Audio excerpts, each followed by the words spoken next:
Namaskar and good afternoon to all of you. আমি আলোচনা কৰি আছিলোঁ ভাৰতীয় জ্ঞান পৰম্পৰাৰ সাৰ্বজনীন আৰু সমসাময়িক প্ৰাসংগিকতা, কণ্টেম্পৰাৰী ৰেলিভেন্স এণ্ড ইউনিভাৰ্চেল ৰেলিভেন্স। ইতিমধ্যে আমি সেই সন্দৰ্ভত মই আমি যুক্তিৰে প্ৰতিপাদন কৰিছোঁ যে why UGC is imposing Indian knowledge system on the educated Indians. The purpose is to reconnect our educated Indians with the roots of India. But as I forgot to explain or forgot to distinguish what is the difference between Indology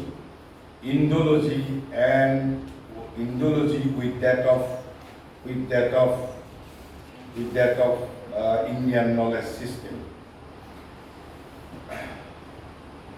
There are radical and fundamental difference between these two phrases.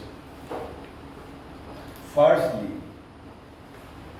the word Indology or the phrase Indology was not coined by Indians. It was coined by the Westerners to know something about India. While the phrase Indian knowledge system was coined only a decade ago by India herself. This is the first definition. Though Sri Aurobindo has been consistently using the word Indian knowledge, not per se Indian knowledge system, but throughout his 40 volumes, he has been consistently using the word Indian knowledge. Second difference, Indology is the academic study, while Indian knowledge system is a free study. But then what is the difference between academic study and a free study? In order to qualify something as academic study, there has to be an academic regime, syllabus, textbook, evaluation, lecturing, question paper, etc., etc. Because academics has their own methodology, etc., etc. But in case of ideology, it is not academic study alone. It could be academic as well as non-academic, whether through this road or by this road. The ultimate objective is to know about India. It practically covers everything about India. Whether the way is academic or non-academic, it does not matter. And then the contents. Indology studies only 4 things concerning India, only 4 aspects of India. What are those 4 aspects? History, culture, language, and literature. History, culture, language, and literature. And more specifically, it is a linguistic study, linguistic, language, and literature. While IPS covers everything about India. India's polity, India's art, culture, architecture, India's past, present, future, Indian language, Indian dialects, anything relating to India, India's social custom, anything relating to India. And Indology actually concerned with it is also known as South Asian studies, not per se Indian studies. It is South Asian studies. So, as such, is a subset of Asian studies only. Though the very nomenclature or terminology phrase is Indology, but actually it is a subset. Subset means Subset means a part of a larger group. So larger group is the South Asian studies. So concerning India is a part of that larger whole only. So these are the basic difference between these two things. And the word IPS we have been hearing since last 1 decade ago.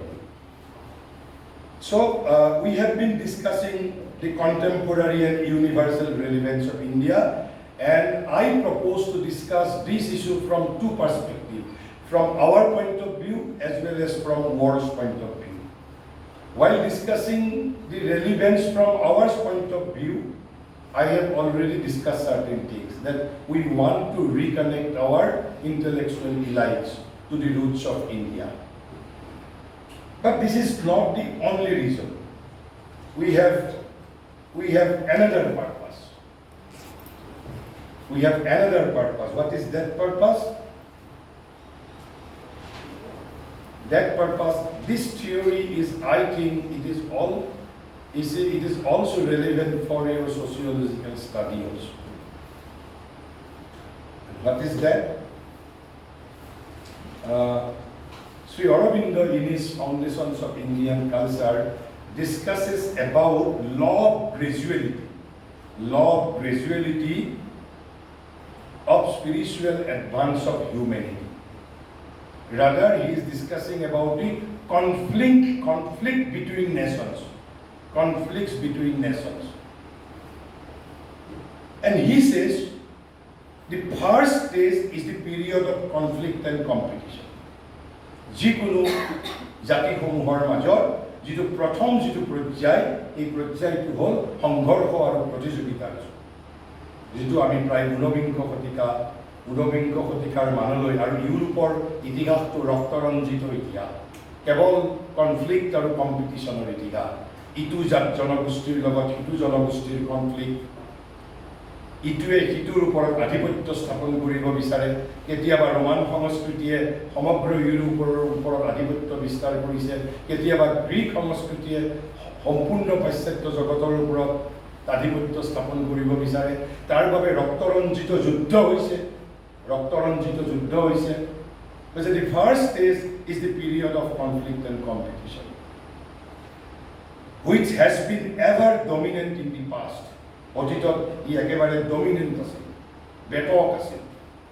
অতীতত মানে ক'বলৈ গ'লে মোটামুটি প্ৰায় ঊনবিংশ শতিকাৰ শেষাৰ্ধ, বিংশ শতিকাৰ প্ৰথম 2-3টা দশক মানলৈ, যেতিয়ালৈকে ঔপনিৱেশিক শাসন ব্যৱস্থা বৰ্তমান আছিল। কাৰণ প্ৰত্যেকটো সাবজুকেটেড নেশ্যন, অৰ্থাৎ ভাৰতীয়ৰ দৰে যিবিলাক জাতি আছিল, আইৰিছসকলে, ভাৰতীয়সকলে ব্ৰিটিছৰ অধীনত যিবোৰ ব্ৰিটিছে য'ত ঔপনিৱেশ স্থাপন কৰিছিল, সেই জাতিবোৰে ব্ৰিটিছৰ সৈতে এটা কনফ্লিক্ট আৰু কম্পিটিশ্যন, এটা তেনেকুৱা এটা পৰিস্থিতিৰ মাজত আছিল।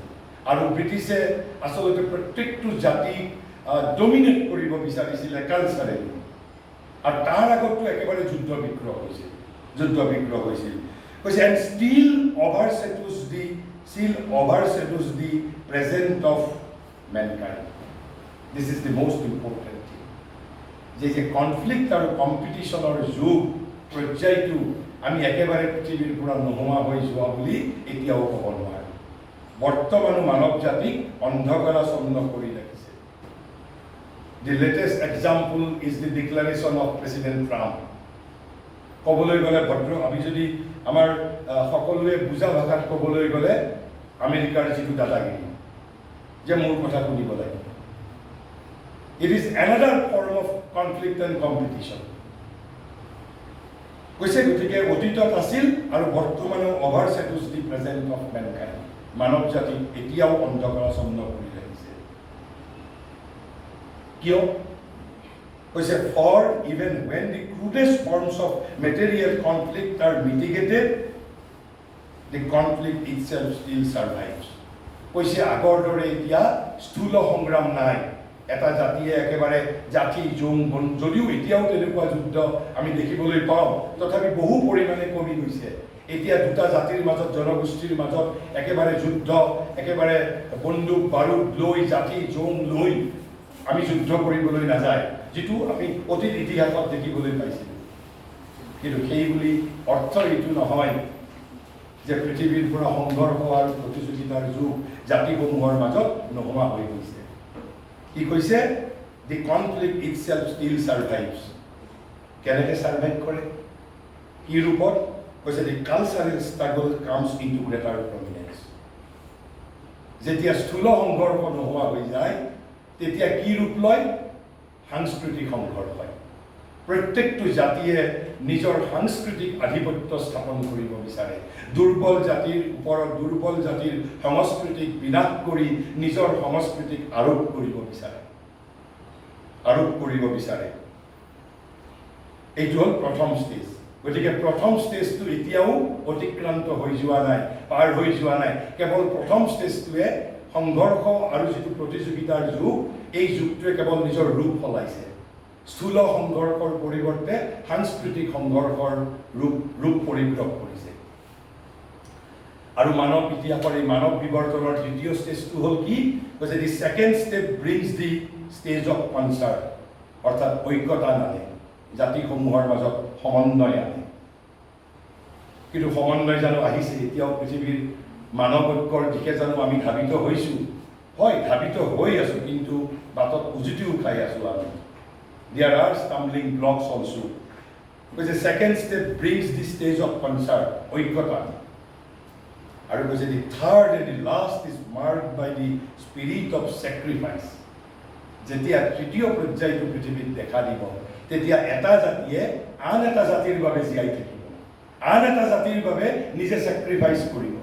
কিন্তু আপোনালোকে হয়তো আপোনালোকৰ কল্পনাত সেইটো অহা নাই। এটা জাতিয়ে আন এটা জাতিৰ বাবে নিজকে উৎসৰ্গা কৰিব, ছেক্ৰিফাইচ কৰিব, আমি ভাবিবই নোৱাৰোঁ এতিয়াও। কিয়? এতিয়াও সেই সংঘৰ্ষ আৰু প্ৰতিযোগিতাৰ যুগ এতিয়াও অন্য এটা ৰূপত এতিয়াও বিৰাজমান। তাৰপিছত কৈছে যে কিয় তেতিয়া কি হ'ব? তেতিয়া মানুহে জানিব all is known as the one self. কৈছে তেতিয়া এই ছেক্ৰিফাইচ কেতিয়া কৰিব? যেতিয়া মই বুজিম আপোনাৰ আৰু মোৰ মাজত কোনো পাৰ্থক্য নাই। মই আপোনাক আত্মীয় বুলি কেতিয়া কওঁ? When I will see my soul in you and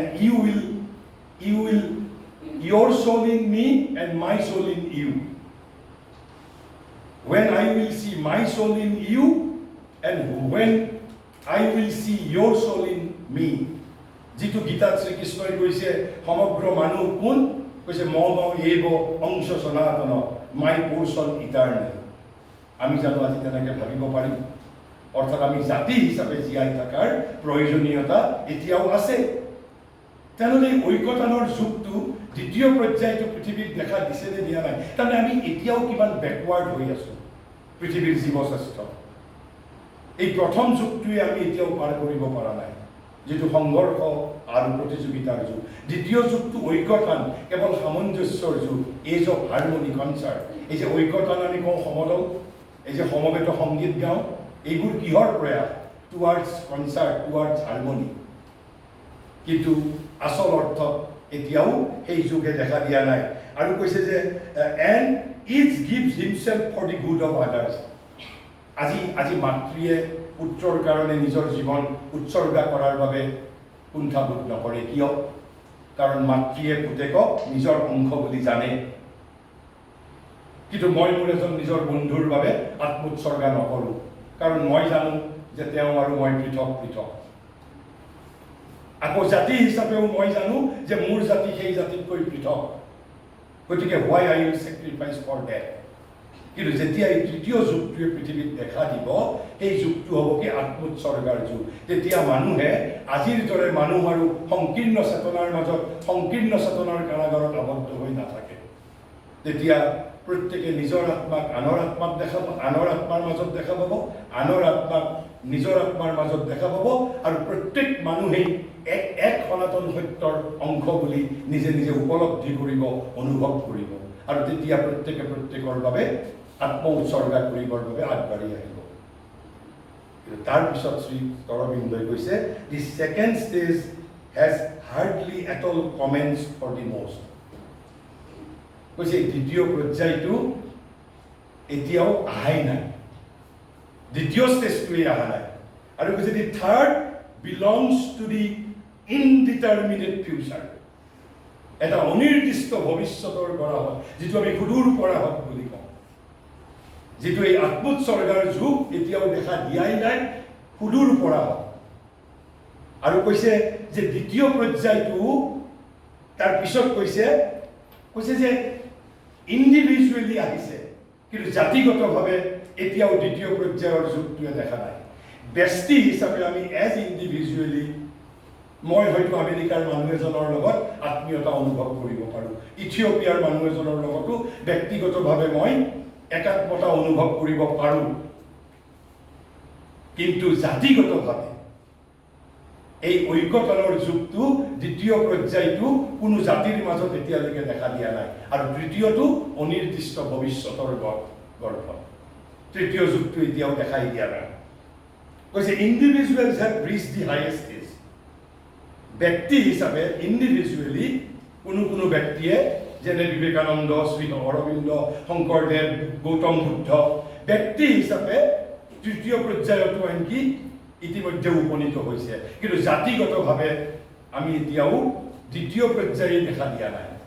কৈছে the perfected sannyasi, the liberated men, the soul that has become one with the spirit, knows all being as himself, and for him all self-defense and attack are needless. অৰ্থাৎ তেনে ব্যক্তিয়ে সেইভাৱে কয় যে জাতিবিলাকৰ মাজত সংঘৰ্ষ এটা নিৰৰ্থক কথা। আৰু তেতিয়া এই ষ্টেজত ভাৰতবৰ্ষৰ ঋষিসকল আজিৰ পৰা 10,000 বছৰ আগেই তেওঁলোক উপনীত হৈছিল। আৰু সেইবাবে তেওঁলোকে কি ক'ব পাৰিছিল? বসুধৈৱ কুটুম্বকম, যে সমগ্ৰ জগতেই মোৰ আত্মীয়। পৃথিৱীৰ আন দেশে জানো ক'ব পাৰিছে? মোক আপোনালোকে ছচিয়লজিৰ ষ্টুডেণ্ট, মোক কওক গ্ৰীকত, আমেৰিকাত এৰিষ্টটল, প্লেটো, চক্ৰেটিছ, ভাৰতবৰ্ষৰ বাহিৰে সমগ্ৰ জগতক কুটুম্ব বুলি ক'ব পৰা মোক এজন ব্যক্তি দেখুৱাই দিয়ক যিজনে ক'ব পাৰিছে। উপনিষদত আৰু কি কৈছে?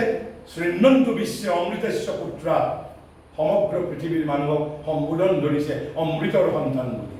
অমৃত মানে ভগৱানৰ সন্তান বুলি। ভাৰতস্য পুত্ৰা বুলি সম্বোধন ধৰা নাই, কৈছে অমৃতস্য পুত্ৰা। মোক আপোনালোকে দেখাই দিয়ক পৃথিৱীৰ কোনখন দেশৰ মনীষী যিবিলাক দেশৰ প্ৰতি we are hypnotized by the glamour of European culture. মোক কিন্তু ইউৰোপৰ মানুহৰ এনে মহানুভৱতা আপোনালোকে চাওক, কালিৰ পৰা ৰিচাৰ্চ কৰক যে চক্ৰেটিছ, প্লেটো, এৰিষ্টটল বা যিবিলাক আমি ৱেষ্টৰ ফিলচফাৰৰ কথা জানো, আমাৰ উপনিষদৰ ঋষিৰ দৰে কোনোবাই জানো ক'ব পাৰিছে? অথৰ্ব বেদত অথৰ্ব ঋষিয়ে তেতিয়াই কি কৈছে? মাতা ভূমি পুত্ৰ অহং পৃথিৱী, ভাৰতৰ সন্তান বুলি কোৱা নাই, পৃথিৱীক মা বুলি সম্বোধন ধৰিছে। মা বুলি সম্বোধন ধৰি কি কৈছে? কৈছে মই ভূমি মোৰ মা, মই পৃথিৱীৰ সন্তান, পুত্ৰ অহং পৃথিৱী। আনকি এই সৌখিদিনা বিবেকানন্দই বিংশ শতিকাৰ প্ৰথম অৰ্ধাত কি কৰি গৈছে জানে? সেই বসুধৈৱ কুটুম্বকমেই আধুনিক ভাষাত, আধুনিক ইংৰাজী ভাষাত অভিব্যক্ত কৰি গৈছে। কেৱল ভাৰতবৰ্ষৰ মানুহেই পাৰে। কি কৈছে? যে truth is my god, universe my country. যিজন বিবেকানন্দক আমি ভাৰতীয় জাতীয়তাবাদৰ জনক বুলি ভাবোঁ, সেই বিবেকানন্দই ক'বলৈ সাহস কৰিছে truth is my god, universe my country. মোক আপোনালোকে মাত্ৰ এটা এক্সাম্পল দেখাই দিয়ক যিসকলে চ' ইণ্টাৰনেশ্যনেলিজিমৰ প্ৰবক্তা, কোনোবাই ভাৰতৰ বাহিৰে আনে ক'ব পাৰিছে নেকি? কিয় ক'ব পৰা নাই? আৰু সেইবাবে we want to preserve Indian knowledge system, because India has the light to save world. আৰু সেইবাবে যিহেতু সংঘৰ্ষৰ যুগ এতিয়াও নোহোৱা হৈ যোৱা নাই, প্ৰতিযোগিতা আৰু সংঘৰ্ষৰ যুগ এতিয়াও বিৰাজমান, এই সময়ত শত্ৰুপক্ষই যদি আমাৰ বিৰুদ্ধে কালেক্টিভলি যদি সংগ্ৰামত ৰত হৈ আছে, সেই সময়খিনিত আমি জানো অস্ত্ৰ ত্যাগ কৰিব পাৰিম? we have to remain as Indians. Ultimately, we will live in the world humanity.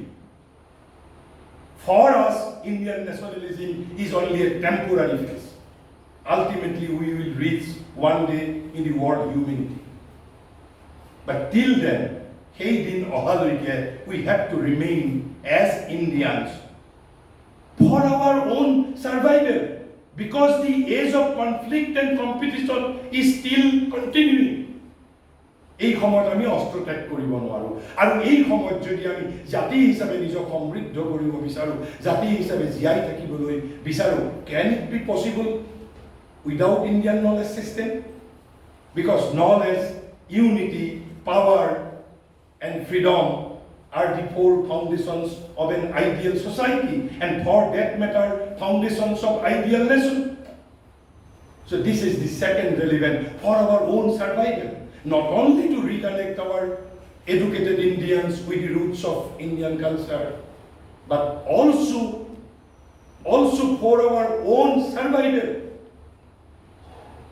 Because the stage of conflict and competition among nations is still very much on, is still very much continuing. That is why Trump is threatening. So we have to live as a nation. And if we have to live as a nation without knowledge, it's not possible. So Western knowledge cannot make us a robust nation. Yes, we will not reject Western knowledge wherever it will be necessary. We will be accepting it. But as a fundamental weapon for our nation building, I have to have my own knowledge system. And that is why we are trying to revive Indian knowledge system so that we can build a robust nation for our own survival. And now, from the world's point of view, what is the necessity from, or what is universal necessity? What is universal necessity? সার্বজনীন গুরুত্ব কি আছে ভাৰতবৰ্ষৰ, ভাৰতীয় জ্ঞান পৰম্পৰাৰ কি প্ৰয়োজনীয়তা আছে? শ্ৰী অৰবিন্দই তেওঁৰ ভাৰতীয় সংস্কৃতিৰ ভিত্তি এই কিতাপখনৰ একেবাৰে অন্তিম পৃষ্ঠাটো এষাৰ কথা লিখিছে, আৰু এইবোৰ কথা কেৱল মাত্ৰ ভাৰতবৰ্ষই ক'ব পাৰে, বেলেগে ক'ব নোৱাৰে। কৈছে কি তাত? কৈছে India of the ages is not dead. কৈছে যুগ যুগান্তৰৰ ভাৰত এতিয়াও মৃত নহয়। কিয় মৃত নহয়? এজন মানুহ কিয় জীয়াই থাকে? জীয়াই থকাৰ পাৰপাছ থাকিব লাগিব। কৈছে অতীত ভাৰতৰ এই যুগ যুগান্তৰৰ অতীত ভাৰতবৰ্ষ সুপ্ত হৈ থাকিব পাৰে, কিন্তু মৃত নহয় এতিয়াও। কৈছে India of the ages is not dead, nor has she spoken her last creative word. কৈছে বেদ, উপনিষদ, গীতা, ব্ৰহ্মসূত্ৰতেই আমাৰ সমস্ত বাণী নিঃশেষিত হৈ যোৱা নাই। ভাৰতে এতিয়াও তাৰ অন্তিম সৃজনী বাক্য এতিয়াও কোৱা নাই। কৈছে she lives মানে ইণ্ডিয়া অফ দি এজেজ, যুগ যুগান্তৰৰ ভাৰতবৰ্ষ এতিয়াও জীয়াই আছে, and has still something to do for herself and for the human people. কৈছে এতিয়াও ভাৰতবৰ্ষৰ নিজৰ বাবে কিছু কৰিব লগা আছে, আৰু সমগ্ৰ পৃথিৱীৰ মানৱ জাতিৰ বাবে কৰিব লগা আছে। That is why India of the ages is not dead. কৈছে যুগ যুগান্তৰৰ ভাৰত মৃত নহয়, অথবা নিজৰ সৃজনশীল শক্তিৰ অন্তিম বাণী এতিয়াও ভাৰতবৰ্ষই উচ্চাৰণ কৰা নাই। এতিয়াও ই বাচি আছে, আৰু নিজৰ তথা জগতৰ বাবে এতিয়াও ইয়াৰ কৰণীয় আছে। আৰু যদি জগতৰ বাবে কৰণীয় আছে, নিজৰ বাবে যদি আমাৰ কৰণীয় আছে, তেনেহ'লে what type of nation we should build? কৈছে and that we must seek now to awake. তেনেহ'লে ভাৰতবৰ্ষত কেনেধৰণৰ এটা জাতি জাগ্ৰত হ'ব লাগিব? কৈছে is not an anglicized oriental people. Anglicized মানে পাশ্চাত্য ভাৱাপন্ন ওৰিয়েণ্টেল পিপুল, পাশ্চাত্য ভাৱাপন্ন এটা প্ৰাচ্য জাতি আমি গঢ়ি তুলিলে নহ'ব। কৈছে ডচাইল পিপল অফ দি ৱেষ্ট, ডচাইল মানে একেবাৰে শীৰ্ষস্থানীয়, পাশ্চাত্যৰ শীৰ্ষস্থানীয়, তেনেকুৱা আমি এটা জাতি গঢ়ি তুলিলে আমাৰ কাম সিদ্ধ নহ'ব। and doomed to repeat the cycle of the Occident success and failure. Occident মানে প্ৰতিষ্ঠ পাশ্চাত্য আমাৰ বহু মানুহ এতিয়াও আমেৰিকাত যেতিয়া নাগৰিকত্ব আইনৰ সলনি হয় তেওঁলোক ইয়াত চিন্তিত হয় কিয় হয় মই নাজানো যেন তেওঁলোকৰ ধাৰণা পাশ্চাত্যৰ ওপৰত ভাৰতৰ ভাগ্য নিৰ্ভৰ কিয় because our educated elites are still hypnotized by the glamour of Indian culture western culture সেইভাবে আপোনালোকে ট্ৰাম্প অহাৰ পিছত আপোনালোকে মনত পেলাওকচোন ট্ৰাম্পে যেতিয়া নিজৰ দেশৰ নাগৰিকত্ব আইনৰ কিছুমান সংশোধন কৰিছে আমেৰিকাৰ মানুহ যিমান চিন্তিত হৈছে তাতকৈ ভাৰতৰ মানুহ বেছি চিন্তিত হৈছে কাৰণ আমি 200 বছৰ গোলাম আছিলোঁ that has to be admitted আজি আপুনি মই স্বাধীন ভাৰতত সোণৰ চামুচ লৈ স্বাধীন নাগৰিক হিচাপে জন্মগ্ৰহণ কৰিছোঁ কিন্তু আমাৰ ককা দেউতাহঁত আমাৰ আজু ককাহঁত পৰাধীন দেশৰ গোলাম আছিল ব্ৰিটিছৰ আৰু সেই গোলামীৰ ৰক্ত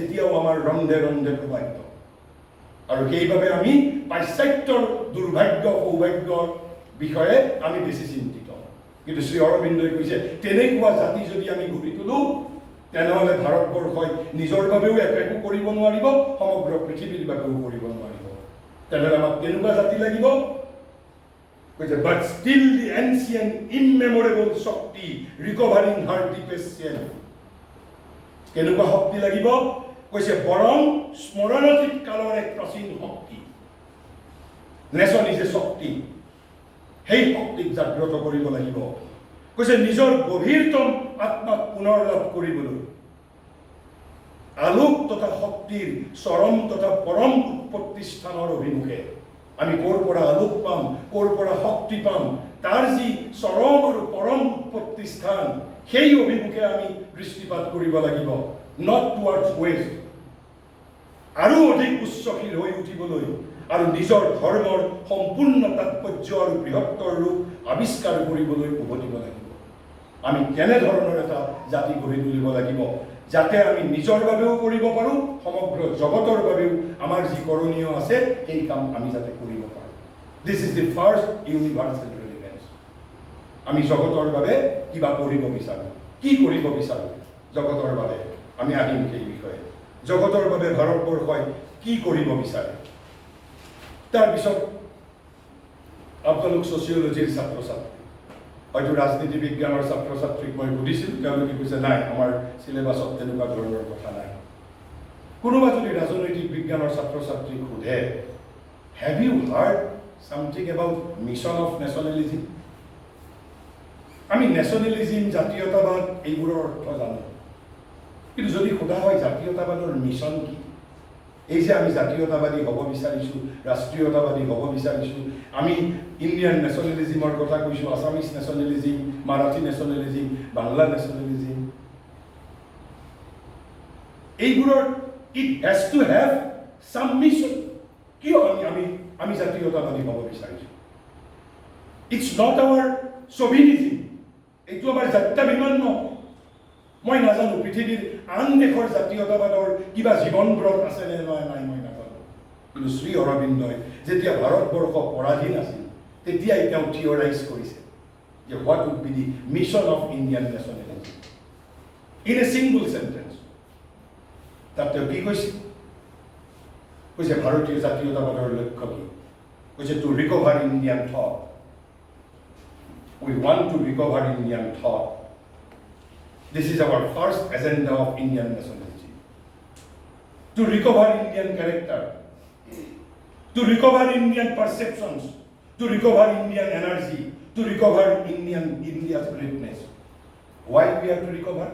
Recover নকৰিলে কি হ'ব পাশ্চাত্যই আমাক ডমিনেট কৰিছে আমি দাস আছিলোঁ আমাৰ গোলাম হোৱাৰ প্ৰবৃত্তি আছে আমি পাশ্চাত্য জ্ঞান প্ৰণালীৰ মাজেৰে শিক্ষিত হৈছোঁ আমেৰিকাক আমি স্বৰ্গ বুলি ভাবোঁ কি হ'ল ভাবিছোঁ যদি ভাবিছোঁ আমেৰিকাত যাব পাৰিলে যেন মোৰ জীৱনে পৰিপূৰ্ণতা লাভ কৰিব তেনেধৰণৰ মানসিকতাৰে আমি আমাৰ নিজক গঢ়ি তুলিছোঁ তেনেহ'লে ভাৰতীয় জাতীয়তাবাদে কৈছে নহয় we want to recover Indian thought Indian character Indian perception Indian energy India's greatness why কৈছে to solve the problems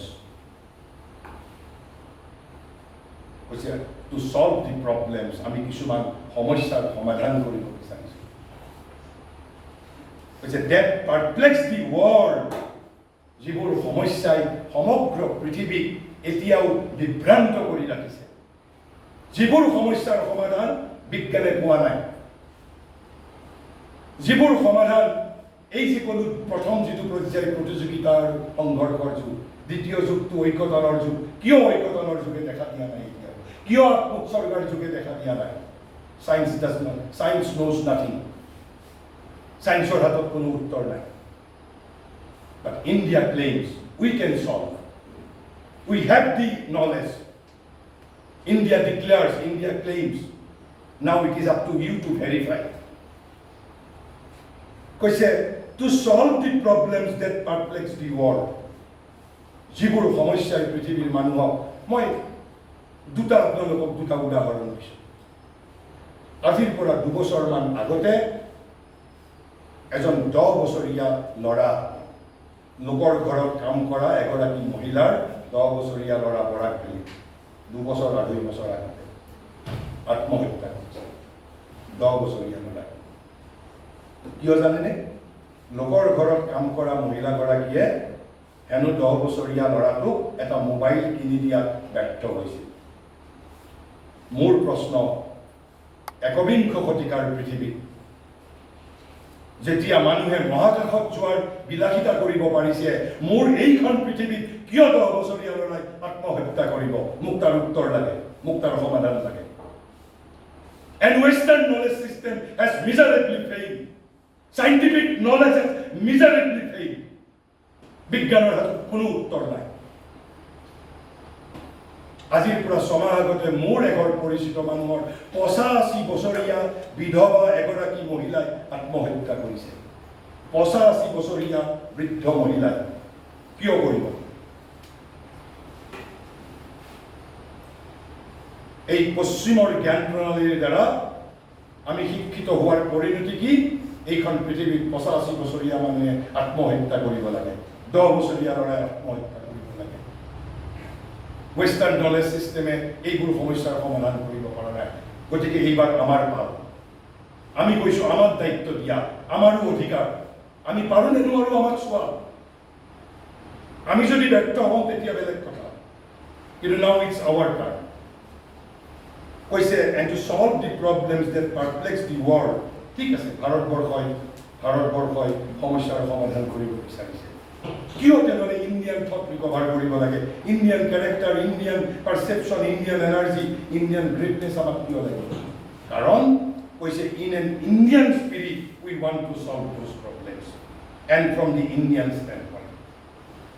Why? Because with Western spirit I cannot hope to solve problems.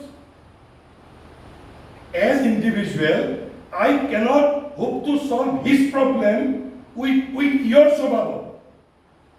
If I am to help him, I am to solve his problem, I can solve him, I can help him with my own knowledge.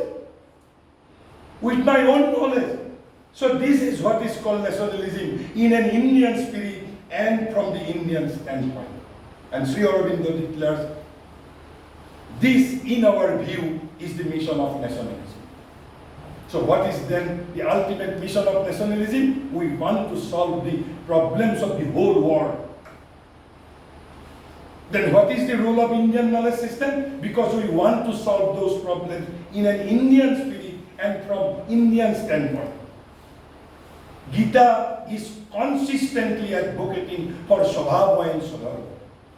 It is not only for India, even for individual. আপনি sociology পঢ়িব নে ৰাজনীতি পঢ়িব নে পদাৰ্থ বিজ্ঞান পঢ়িব নে আপনি শিল্পী হ'ব, it is your discretion of your own Swabhava and Swadharma. Gita is consciously and consistently advocating in favor of Swabhava and Swadharma. যে প্ৰত্যেকজন মানুহে নিজৰ স্বভাৱ আৰু স্বধৰ্ম অনুসৰি আগবাঢ়িব লাগে, not to be imposed. গতিকে this is the second, our open intention. We want to solve the problems that perplex the whole world. So this is universal relevance, and that is why we need Indian knowledge system. ঠিক একেধৰণৰে কথা ক'বৰ বাবে একেধৰণৰে কথা কোৱাৰ বাবে বিভিন্ন ধৰণৰ মই পুট কৰিব পাৰোঁ তাৰ মূল থিমটো হ'ল এইটো যে এই যে ভাৰতবৰ্ষক কয় বিশ্বগুৰু হোৱা বিশ্বগুৰু হোৱাৰ অৰ্থ এইটো নহয় we are not trying to be another Hitler we do not want to dominate other people the sense of becoming Vishwaguru is to become helper and leader of the whole human race so that the problems that perplex the world can be solved in an Indian spirit and from Indian standpoint. That is why we are advocating Indian knowledge system. But that does not mean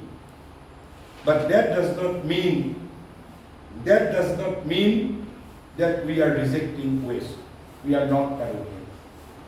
We are not parochial. We are not rejecting West or no rejection of any Western truth. Then what we are opposing? What we are opposing? Ram Swarup says, in this concept there was no parochialism. Amak konobai jodi koy je ami সংকীর্ণতাবাদী নহয় কাৰণ যিখন দেখে বসুধৈব কুটুম্বকমৰ কথা ক'ব পাৰে how that nation can be parochial and there was no rejection of any truth the West had to offer যদি পশ্চিমে কিবা সত্য দিয়ে তাক অস্বীকাৰ কৰাৰ কোনো বাসনা প্ৰকাশ্য বা গোপন আমাৰ কোনো বাসনা তেনেকুৱা নাই in fact the West would not be wished away Westক আমি প্ৰত্যাখ্যান কৰিব নোৱাৰো because West is also an integral part of the whole world as my right hand is an integral part of my body West is also an integral part of world without West world is not complete but then what we are opposing because in fact the West could not be wished away and it had to be fully taken into account. It had to be fully taken into account.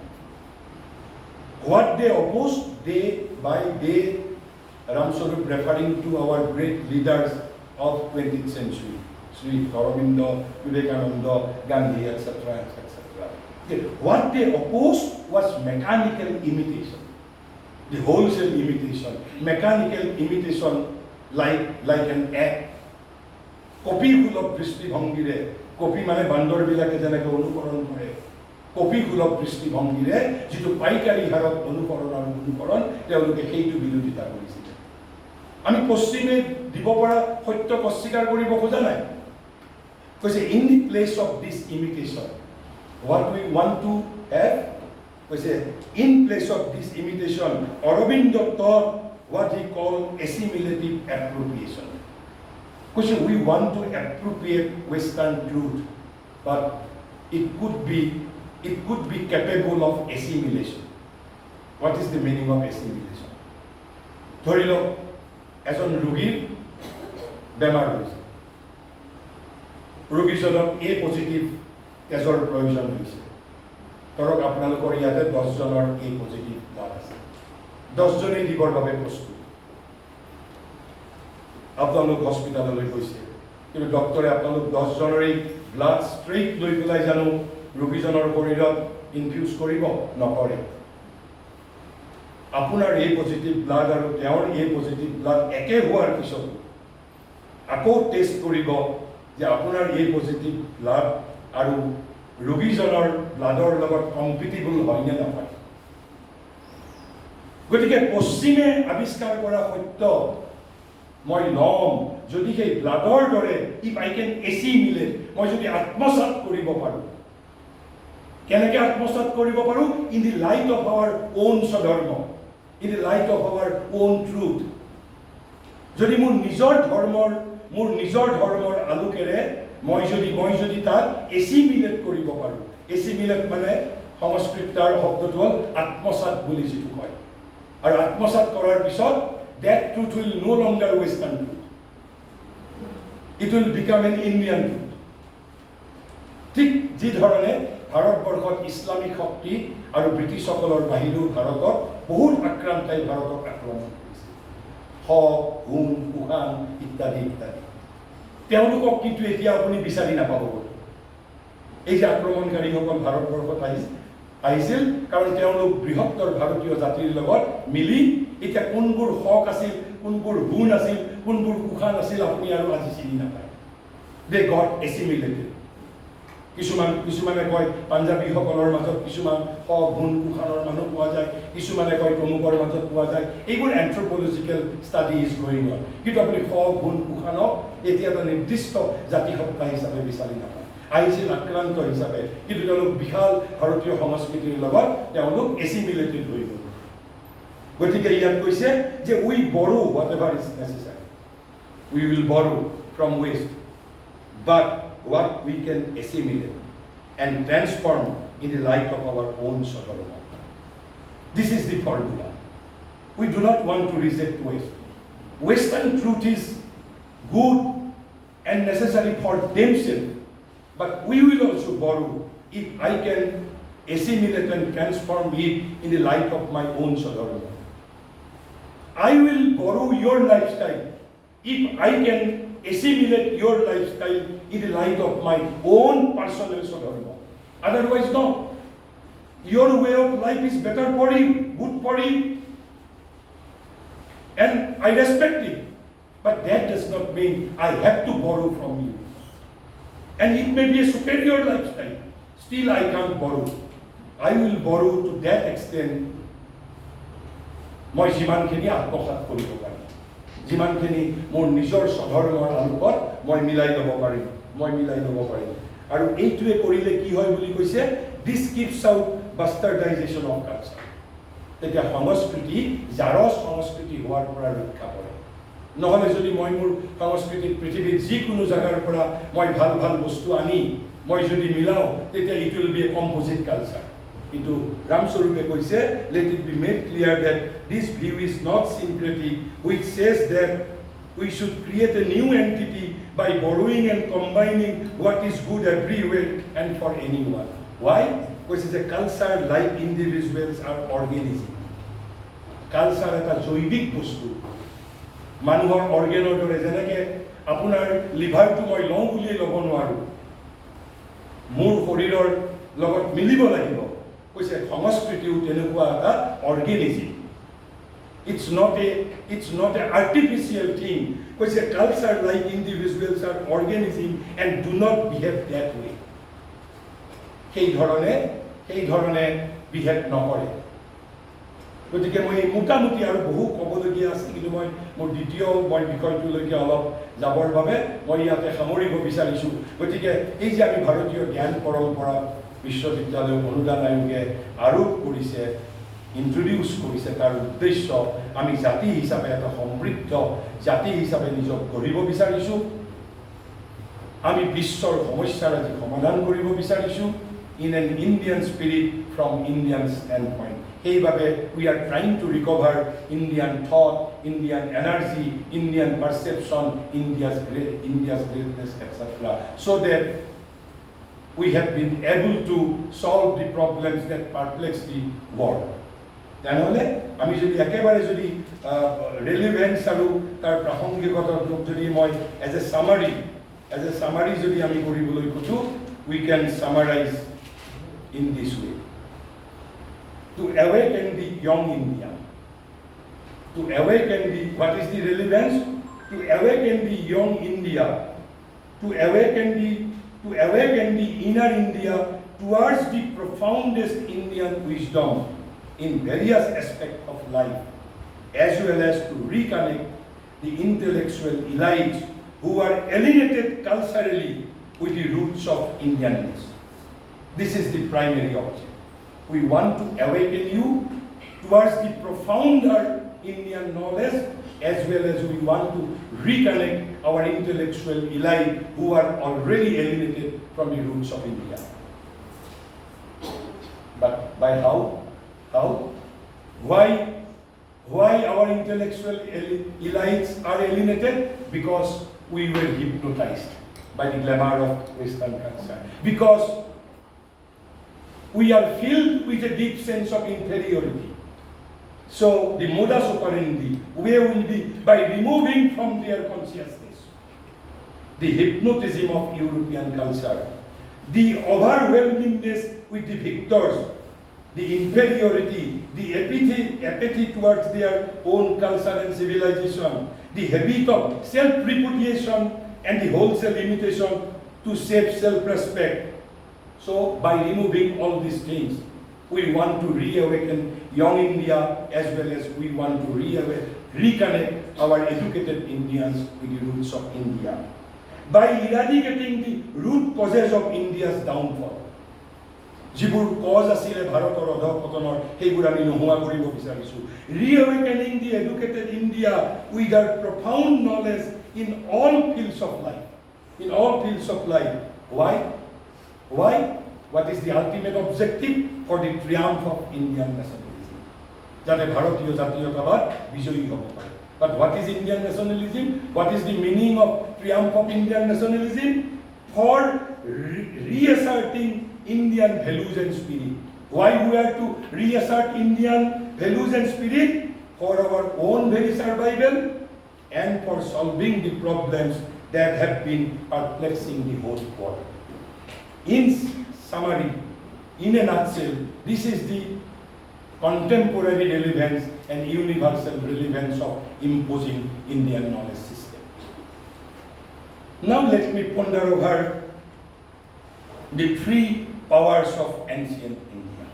Three powers of ancient India. যদি আমাক সোধে এই যে Indian বুলি কওঁতে যে ভাৰতবৰ্ষৰ কি আমি ভাৰতৰ আত্মা বুলি কৈছো এনচিয়েন্ট ইণ্ডিয়ান স্পিৰিট এই ভাৰতৰ আত্মাটো কি ধৰণে গঢ়ি উঠিছে যেনেকৈ ঘৰ এটা গঢ়িবৰ বাবে ইটা লাগে বালি লাগে শিল লাগে চিমেণ্ট লাগে Sri Aurobindo কৈছে the ancient Indian spirit had three elements or rather we can say ancient Indian spirit is consisting of three powers. What is these three powers? What is these three powers?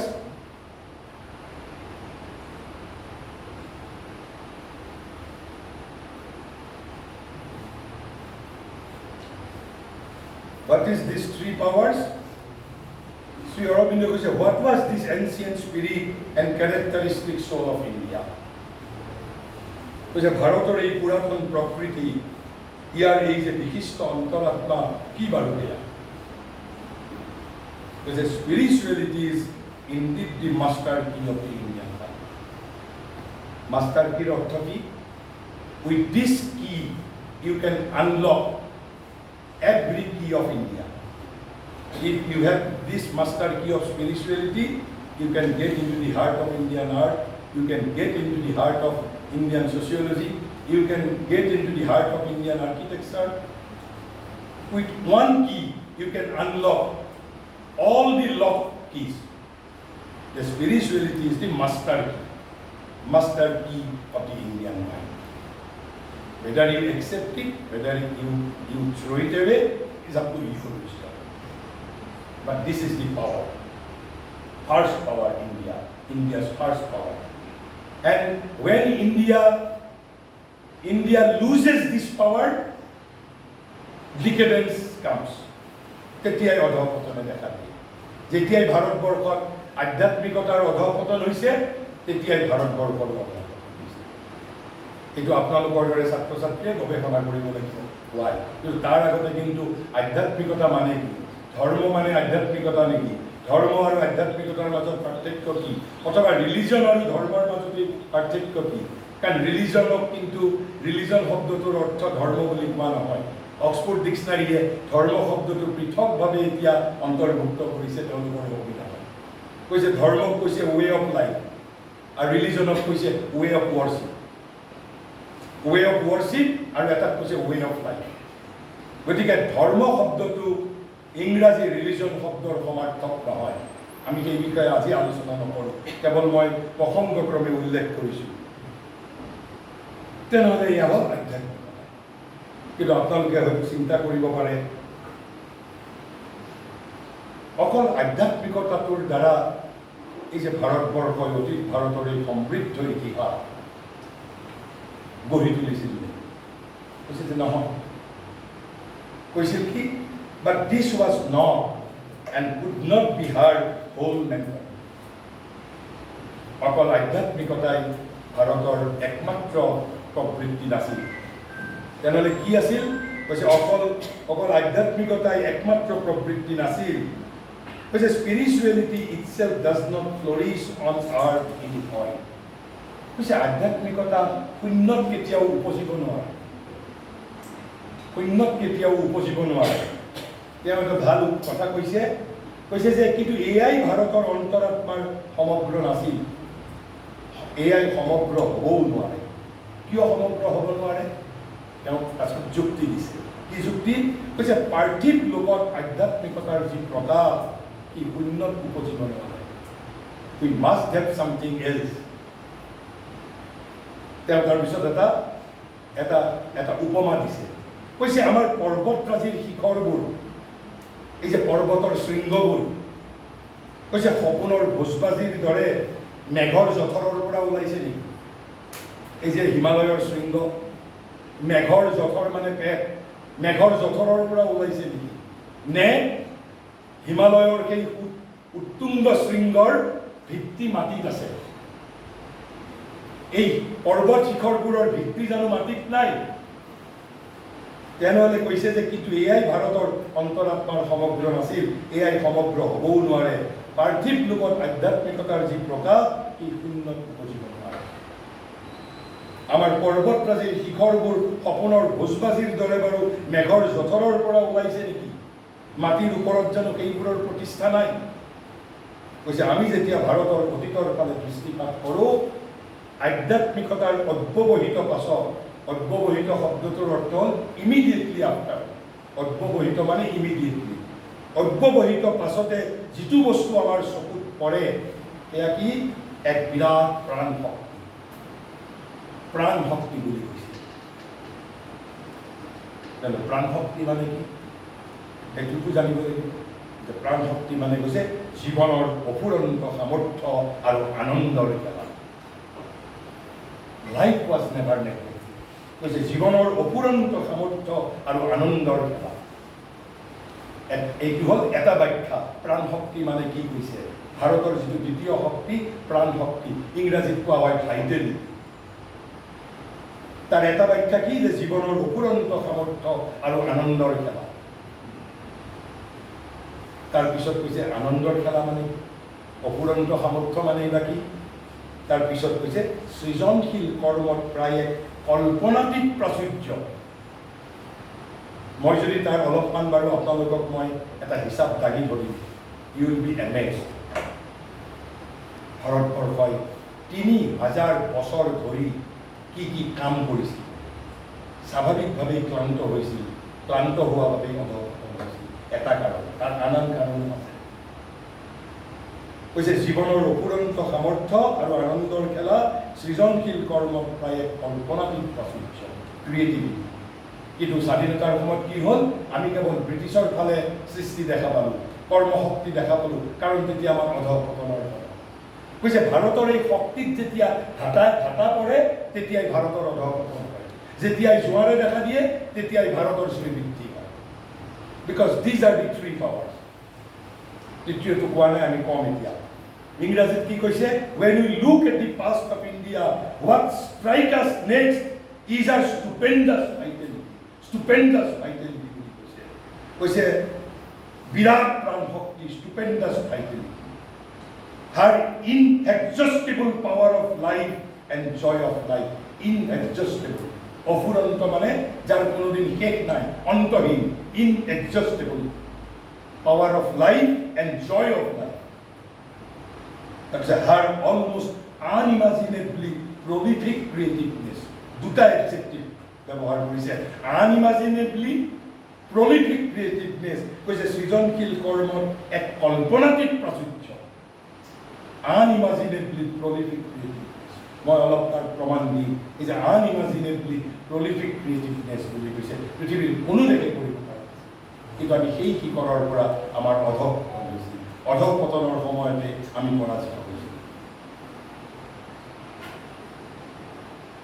তাৰপিছত কিন্তু এই দুটাই আমাৰ একমাত্ৰ শক্তি আছিল কৈছে নহয় কি কৈছে but this supreme spirituality and this prolific abundance of the energy and joy of life and creation do not make all that the spirit of India has been in its past.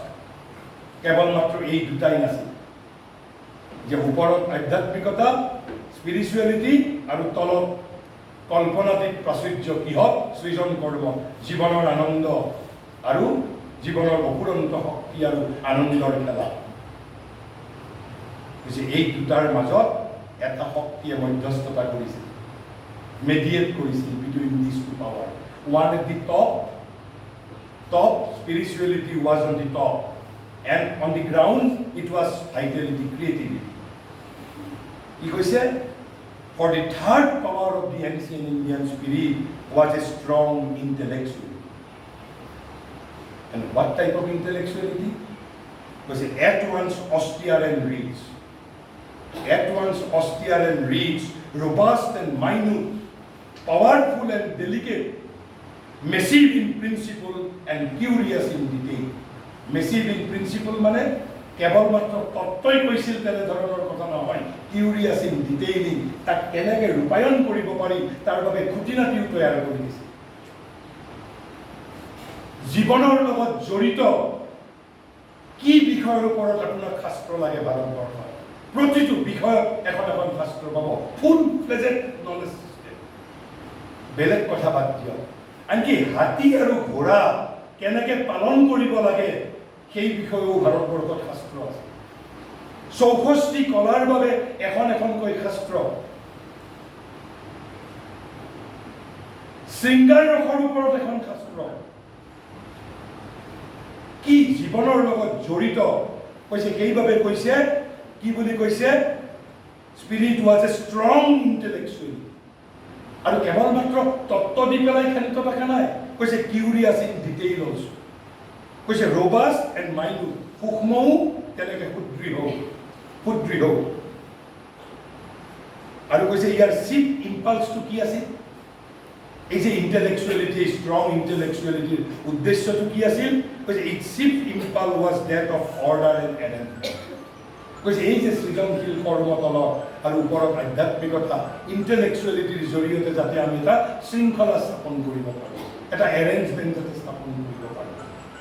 It was the business of strong intellectuality. But an order founded upon a seeking for the inner law and the truth of things, and having in view always the possibility of conscientious practice.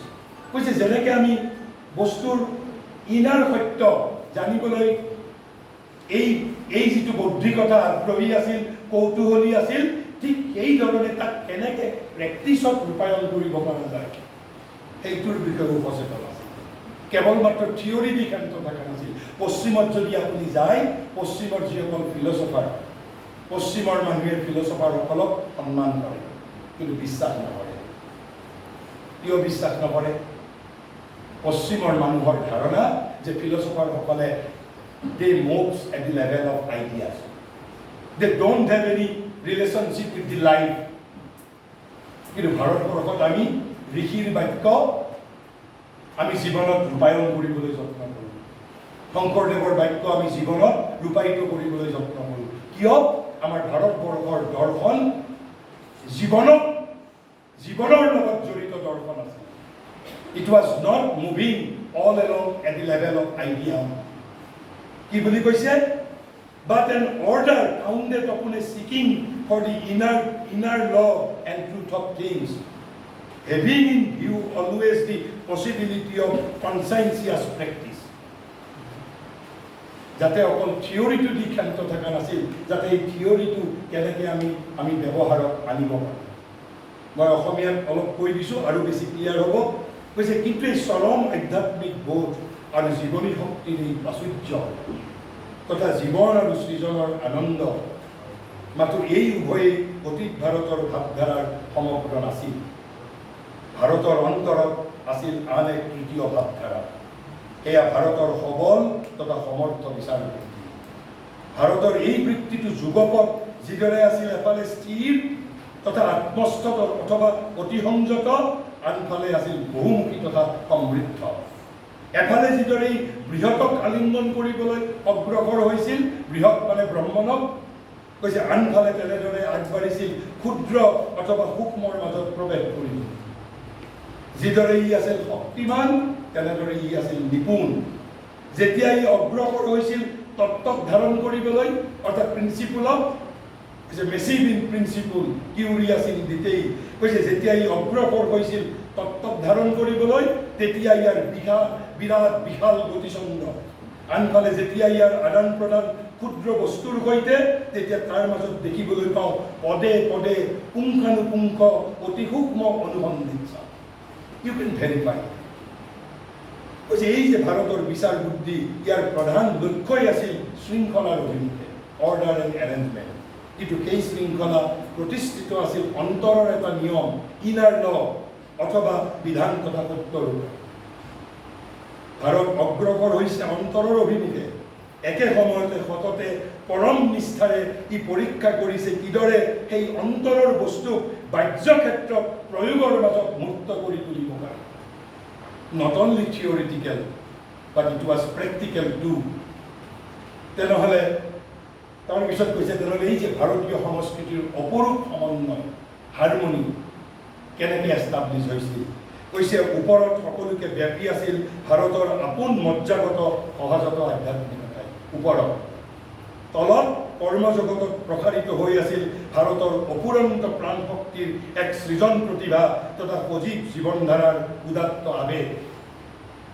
এই উভয়ৰ মাজত আদান প্ৰদানৰ সেতু গঢ়ি তুলিছিল এনে সমৰ্থ, তীক্ষ্ণ তথা সতৰ্ক বিচাৰ বুদ্ধিয়ে, যি মাত্ৰ যুক্তিৰ ক্ষেত্ৰতে নহয়, বৰং নীতি তথা ৰসজ্ঞতাৰ ক্ষেত্ৰতো এই ত্ৰিবিধ ধাৰাৰ প্ৰতিটোতে চৰম সৃষ্টি তৎপৰতাকে অনুপ্ৰাণিত কৰিছিল। প্ৰাচীন ভাৰতৰ সংস্কৃতিত যি অপৰূপ সামঞ্জস্য দেখিবলৈ পাওঁ, সি এনেদৰেই গঢ়ি উঠিছে। তেনেহ'লে এতিয়া যদি আপোনালোকে ইণ্ডিয়ান নলেজ ছিষ্টেমৰ বিষয়ে জানিবলৈ খোজে, you can choose your areas out of this 3 areas. ভাৰতৰ বিষয়ে জনাৰ অৰ্থ হ'ল ভাৰতৰ আধ্যাত্মিকতাৰ বিষয়ে জনা, নহ'লে ভাৰতৰ এই কল্পনাতীত সৃজন ক্ষমতা, ক্ৰিয়েটিভিটি, নহ'লে আপুনি ভাৰতৰ এই কি যিটো কথা কৈছে যে সূক্ষ্ম, কৈছে যে অতি সমৃদ্ধ বিচাৰ বুদ্ধি, সমৰ্থ বিচাৰ বুদ্ধি, অৰ্থাৎ intellectuality. And what type of intellectuality? এই ইণ্টেলেকচুৱেলিটিয়ে জীৱনৰ লগত জড়িত, মই তাৰে ব্যাখ্যা দিবলৈ নাযাওঁ আজি। মই কেৱল প্ৰাণ শক্তিৰ এটা আপোনালোকক বিস্তৃত বৰ্ণনা দিম। শ্ৰী অৰবিন্দই কি ধৰণে বৰ্ণনা কৰিছে। কাৰণ আমাৰ এটা ধাৰণা আমাক ব্ৰিটিছসকলে জনাই গৈছে যেন ভাৰতৰ মেটাফিজিকেল কথাৰ বাহিৰে ভাৰতৰ আৰু একোৱেই নাছিল। ভাৰতে বিগত 5000 বছৰত কি কৰিছিল, কৈছে তেনেহ'লে কৈছে যে হাৰমনিটো এই ধৰণেই ভাৰতীয় সংস্কৃতিত অপৰূপ সামঞ্জস্য ধৰি গৈছে। আৰু এটা আমি সাধাৰণতে ভুল, আমাৰ ধাৰণা কি, আমি ভাবোঁ যে আধ্যাত্মিকতা ক'ত সজীৱ হৈ উঠিব পাৰে, য'ত ইণ্টেলেকচুৱেলিটি আৰু সৃজন ক্ষমতা মৃত। যেন আধ্যাত্মিকতাৰ কোনো সৃজনশীলতাৰ লগত সম্বন্ধ নাই, আধ্যাত্মিকতাৰ যেন ইণ্টেলেকচুৱেলিটিৰ লগত কোনো সম্বন্ধ নাই। কিন্তু তাৰ পৰিৱৰ্তে তাৰ বিপৰীতটোহে সত্য বুলি কৈছে।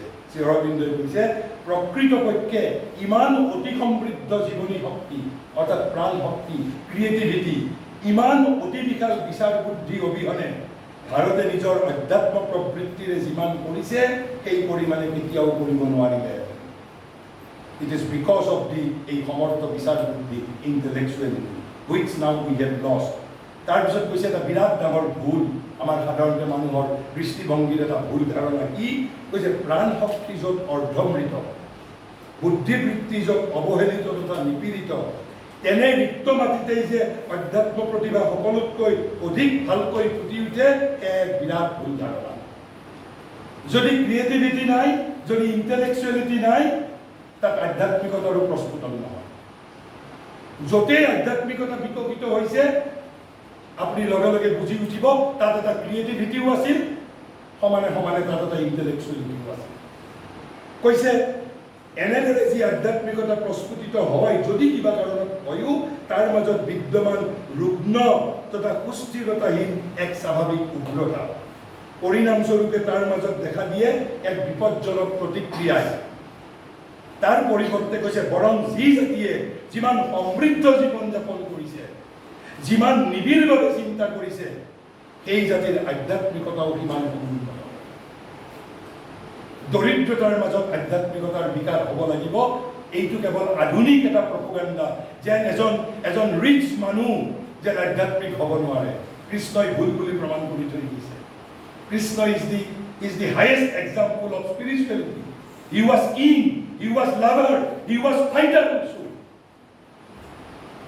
He was the policy maker, he was the king, he was everything. তেওঁ ৰজা হৈও তেওঁ আধ্যাত্মিক আছিল। তেওঁ কুৰুক্ষেত্ৰত যুদ্ধও কৰিছে। বৃন্দাবনত তেওঁ প্ৰেমৰ নিদৰ্শনো দেখাই থৈ গৈছে। কুৰুক্ষেত্ৰত তেওঁ হত্যাকাৰীৰ ভূমিকা লৈছে। এতিয়া স্পিৰিচুৱেলিজিমে ৰাজনীতিকো বাদ নিদিয়ে, শিল্পকো বাদ নিদিয়ে, সাহিত্যকো বাদ নিদিয়ে, সমাজনীতিকো বাদ নিদিয়ে, দৰ্শনকো বাদ নিদিয়ে, বিজ্ঞানকো বাদ নিদিয়ে। কৈছে true spirituality excludes nothing from its partner. কিন্তু এটা চৰ্ত আছে, এই সকলোবোৰ বস্তুক এটা নতুন ৰূপ দিয়ে, নতুন অৰ্থ প্ৰদান কৰে, এটা নতুন ৰূপ, নতুন ভংগী, নতুন ৰূপ প্ৰদান কৰে। তেনেহ'লে কৈছে সেই জাতিৰ আধ্যাত্মিকতাও কিমান সমুন্নত, কিমান সুগভীৰ, কিমান বৈচিত্ৰ্যময় আৰু প্ৰতিফলে কিমান ফলপ্ৰসূ। মই দুটা কথা কৈ শেষ কৰিছোঁ। এটা যিটো প্ৰাণ শক্তিৰ মই বৰ্ণনাটো কেৱল পঢ়ি দিম, কিন্তু তাৰ লগতে যে ইণ্টেলেকচুৱেলিটিৰ পৰিমাণটো কিমান আছে, আপোনালোকৰ বাবে গৱেষণা কৰাৰ বাবে কিমান অফুৰন্ত ভাণ্ডাৰ আছে। মাত্ৰ এটা পিৰিয়ডৰ উদাহৰণ দিছে। কৈছে অশোকৰ সময়ৰ পৰা মুছলমানসকলৰ আগমনৰ বহু পাছলৈকে, সম্ৰাট অশোকৰ পৰা মুছলমানসকলৰ আগমনৰ বহু পাছলৈকে এই সুদীৰ্ঘ কালব্যাপী ভাৰতৰ সজাগ মস্তিষ্কই যি সৃষ্টি কৰিছে, আন একো নহ'লেও কেৱল তাৰ পৰিমাণটো দেখিলেই আচৰিত হ'ব লগা হয়। কেৱল যদি পৰিমাণটো দেখা যায়, হিউজ, ইয়াৰেতো মোৰ দেন 80% বক্তিয়াৰ খিলিজীয়ে জ্বলাই দিছে নালন্দা বিশ্ববিদ্যালয়। সেই মেনুস্ক্ৰিপ্ট পুৰি সেই হওঁতে 6 মাহ লাগিছে। সেইবোৰ আমি আৰু ৰিকভাৰ কৰিবই নোৱাৰিলোঁ। বহুত সম্পদ মোগলৰ দিনত আমাৰ নোহোৱা হৈ গৈছে। It's a hard truth that has to be admitted. We have the audacity and courage to এই কথাবোৰ আমি ৰাইজৰ মাজত ক'ব পাৰিব লাগিব। Because it is not falsehood. It's a historical record. 6 মাহ জ্বলিছে সেই পাণ্ডুলিপি। কাৰণ তেতিয়া পাণ্ডুলিপি মাত্ৰ এখন আছিল, কাৰণ তালপাততে লিখিছিল। আজিৰ দৰে কৈ 10টা ফটোষ্টেট কপি ৰাখিব নোৱাৰিছিল। যিমান মন্দিৰসমূহ আমাৰ ধ্বংস কৰোঁতে মোগলৰ দিনত বেছিভাগ আমাৰ পাণ্ডুলিপি মন্দিৰবোৰৰ মাজত সংৰক্ষিত হৈ আছে। হিউজ লছ হৈছে। কিন্তু তাৰ পিছতো শ্ৰী অৰবিন্দই কৈছে তাৰ পৰিমাণটো, কেৱল তাৰ পৰিমাণটো দেখিলে আচৰিত হ'ব লগা হয়। এই কথাৰ প্ৰমাণ সম্প্ৰতি গৱেষকসকলেই দিছে। কৈছে তথাপি আমি মনত ৰখা উচিত যে পণ্ডিতসকলে এতিয়ালৈকে যি উদ্ধাৰ কৰিছে সেয়া এতিয়াও বিদ্যমান ভাণ্ডাৰৰ এক ক্ষুদ্ৰ অংশহে হয়। কৈছে পণ্ডিতসকলে যিখিনি ৰিকভাৰ কৰিব পাৰিছে, যিমান পৰি আছে তাৰ কেৱল এটা ক্ষুদ্ৰ ফ্ৰেকশ্যন বুলি কৈছে। Huge intellectual production, huge. আপুনি যিফালেই হাত দিয়ে তাতেই একোখন শাস্ত্ৰ পাব, যি বিষয়ৰ ওপৰতে। আনকি ত্ৰয়োদশ শতাব্দীলৈকে ভাৰতৰ বিজ্ঞান চৰ্চাও অভূতপূৰ্ব আছিল। হঠাৎ ত্ৰয়োদশ শতাব্দীৰ পিছত ভাৰতৰ বিজ্ঞান চৰ্চা গতিৰোধ হৈ যায় হঠাৎ। কিন্তু তাৰ আগলৈকে যিটো গণিত আৰু বিশেষকৈ কসমলজিৰ ক্ষেত্ৰত ভাৰতৰ যিটো গৱেষণা অপূৰ্ব আছিল, পৰৱৰ্তী সময়ত কি হ'ল, ভাৰতৰ পৰা সেই জ্ঞান আৰবসকলে পালে আৰু আৰবসকলৰ পৰা আধুনিক ইউৰোপে সেই জ্ঞানক লৈ আজিৰ যিটো বিকশিত অৱস্থাত তেওঁলোকে উপনীত হৈছে। Credit goes to them, but they have derived all scientific truths from Arab, and Arab got it from India. কাৰণ ত্ৰয়োদশ শতাব্দীৰ পিছত ভাৰতৰ বিজ্ঞান চৰ্চা হঠাৎ বন্ধ হৈ গৈছে। কাৰণ তেতিয়া এই যে মোগলে গ'লো 1206 খ্ৰীষ্টাব্দত ভাৰতত কিমান ৰাজনৈতিকভাৱে বিশৃংখল পৰিস্থিতি সৃষ্টি হৈছিল। তেতিয়া তাৰ আগত 500 বছৰ অবিৰত সংগ্ৰাম, সামৰিক সংগ্ৰাম, যুদ্ধ, আমি সেইবোৰ কথাৰ প্ৰতি দৃষ্টিপাত কৰিব পাৰিব লাগিব। গতিকে আকৌ তাৰ পিছত কৈছে তথাপি আমি মনত ৰখা উচিত যে পণ্ডিতসকলে যি উদ্ধাৰ কৰিছে সেয়া এতিয়াও বিদ্যমান ভাণ্ডাৰৰ এক ক্ষুদ্ৰ অংশ মাত্ৰ। আকৌ তাৰ পিছত কৈছে যিখিনি ভাণ্ডাৰ এতিয়াও আছে সেইখিনি কৈছে কেৱল মাত্ৰ এটা ভগ্নাংশ। কাৰ ভগ্নাংশ? অতীত ভাৰতত যিমান প্ৰডাকশ্যন আছিল। ইয়াত দুটা কথা কৈছে আকৌ এতিয়াও বিদ্যমান যি ভাণ্ডাৰ সেয়া এসময়ত যি আছিল তাৰ এক ক্ষুদ্ৰ ভগ্নাংশ মাত্ৰ। অৰ্থাৎ সেই ভাৰতৰ অতীত ভাৰতৰ গৌৰৱময় যুগত যিমান ইণ্টেলেকচুৱেল প্ৰডাকশ্যন আছিল এতিয়া যিখিনি আমাৰ মাজত বিদ্যমান হৈ আছে সেইখিনি কেৱল এটা ভগ্নাংশ মাত্ৰ। আকৌ সেই ভগ্নাংশৰ পৰাহে এটা ক্ষুদ্ৰ অংশ আমাৰ গৱেষক পণ্ডিতসকলে উদ্ধাৰ কৰিবলৈ সমৰ্থ হৈছে। And in all respect of life. মই শেষ কৰিছোঁ তাৰ আগত মই এই যে ভাৰতৰ এই যে কিছু কল্পনাতীত প্ৰাচুৰ্য আনইমাজিনেবলি প্ৰলিফিক ক্ৰিয়েটিভনেছ তাৰ অৰ্থনো কি? মই অসমীয়াত পঢ়ি দিম, ইংৰাজীত নপঢ়োঁ। এইখিনি জনা দৰকাৰ, কাৰণ এই বিষয়ে আমাক সাধাৰণতে বিভ্ৰান্ত কৰিবলৈ আমাক যত্ন কৰা হয়।